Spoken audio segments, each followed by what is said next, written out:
हे पान खा आणि गर्भवती व्हा. अतिशय साधा सोपा उपचार मी सांगतोय. ज्यांना मुलं होत नाहीत अशी अपत्य, बरीच अपत्य माझ्याकडं जॉईन आहेत व्हॉट्सअपला. बऱ्याच जणांच्या ह्या अडचणीत बरेच जण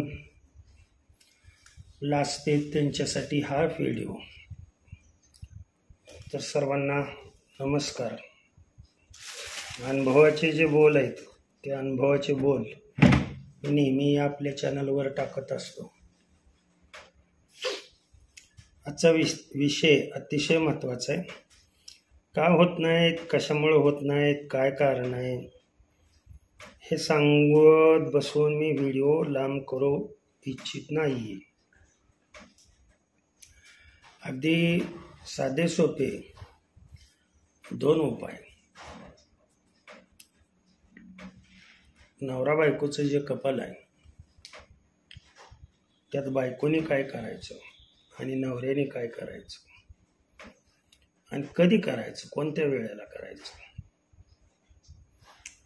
तेव्हाच अपत्य जन्माला येतील हे मी पुढे सांगतोय. ऐका लक्ष देऊन. ज्यांना मुलं होत नाहीत त्या स्त्रीने काय करायचं. कवट माहित आहे सर्वांना,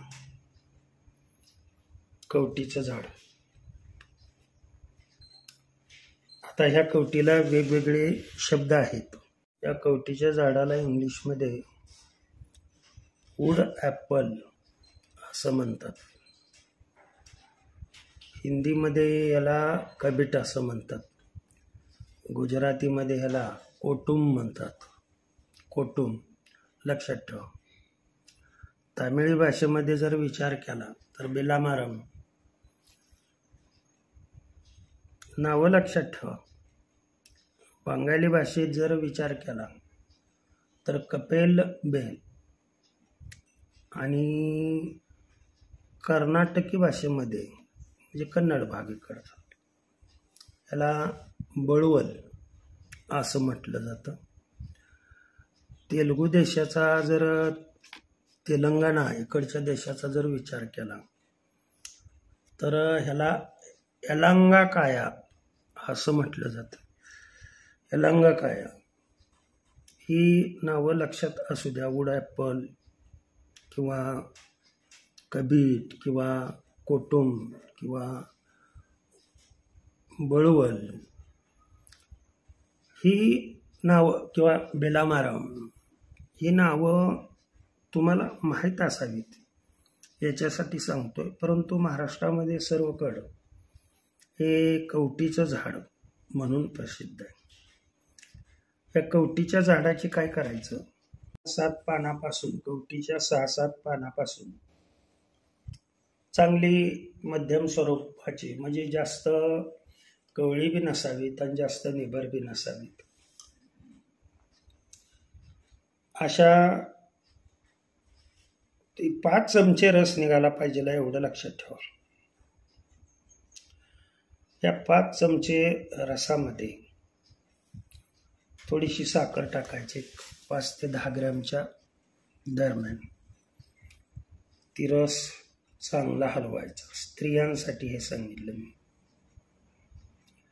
कधी प्यायचा ते पुढं सांगतो, केव्हा प्यायचा ते बी मी पुढं सांगतो.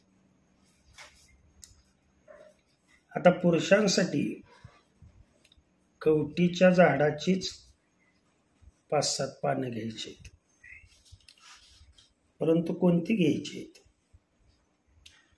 तर त्यांनी कवळी पानं घ्यायची आहेत. शेंड्याकडची पानं घ्यायची. या 5-7 पानाचा, कवळ्या पानाचा रस काढायचा. 10 ग्रॅम साखर आणि 1 कप दूध. हे पुरुषासाठी 3 वस्तू या पुरुषासाठी सांगितल्या आणि 2 वस्तू या स्त्रियांसाठी आहेत. आता हे कधी घ्यायचं, कुठल्या दिवसापासून सुरू करायचं तर पुरुषांनी कायमस्वरूपी 1 महिना अगदी आजच्यापासून सुरुवात केली, त्याला काय मुहूर्त वगैरे बघायची आवश्यकता नाही आहे. पुरुषांनी हे घेतल्यामुळं स्पर्म काउंट वाढतो आणि जी शरीरातली उष्णता आहे ती पूर्णपणे कमी होते आणि वीर्य येणे घट्ट होतं. येतं का लक्षात? जे तुमचं पाण्यासारखं वीर्य पडतं बऱ्याच जणांचं, त्यामध्ये स्पर्म काउंट कमी असतो. इतर मटेरियल भरपूर असतं पण स्पर्म काउंट कमी असतो. तो स्पर्म काउंट वाढवण्यासाठी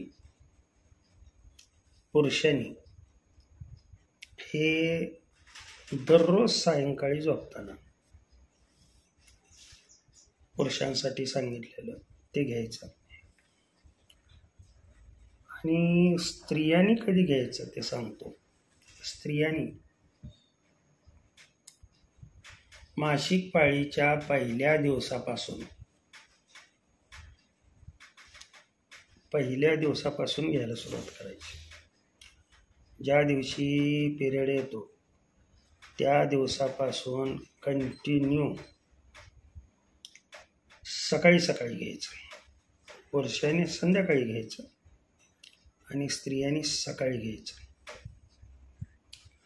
पहिला दिवस, दुसरा दिवस, तिसरा दिवस, चौथा दिवस, 4 दिवस घेतले की हे कंटिन्यू किती दिवस घ्यायचं आहे ते मी सांगतो तुम्हाला. 18 दिवस कंटिन्युअस घ्यायचं आहे, पहिल्या दिवसापासून ते 18व्या दिवसापर्यंत. लक्षात ठेवा या गोष्टी. आणि 5व्या दिवसापासून पुढे ते 18व्या दिवसापर्यंत 1 दिवसाआड कॉन्टॅक्टमध्ये राहायचं. म्हणजे दोघांनी नवरा बायकोनी एकत्रित यायचं.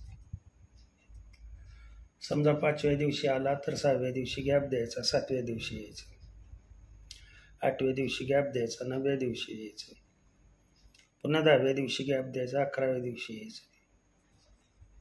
असं 18व्या दिवसापर्यंत कंटिन्युअस 7 ते 8 वेळा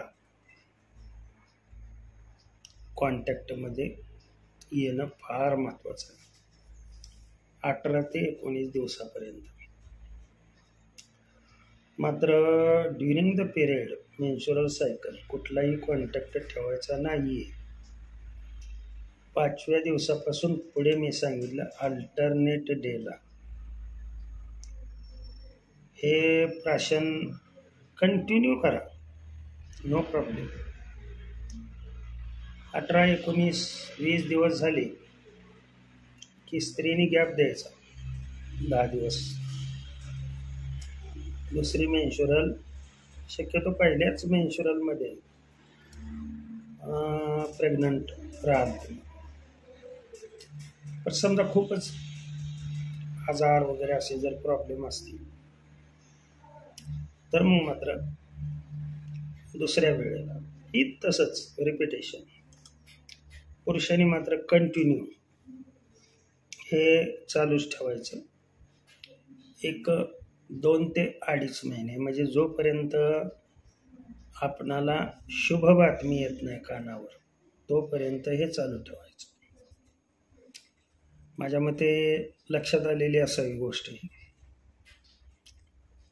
काय अडचण वाटली तर आवर्जून कॉल करा. नंबर मी दिलेला असतो. ओके, नमस्कार.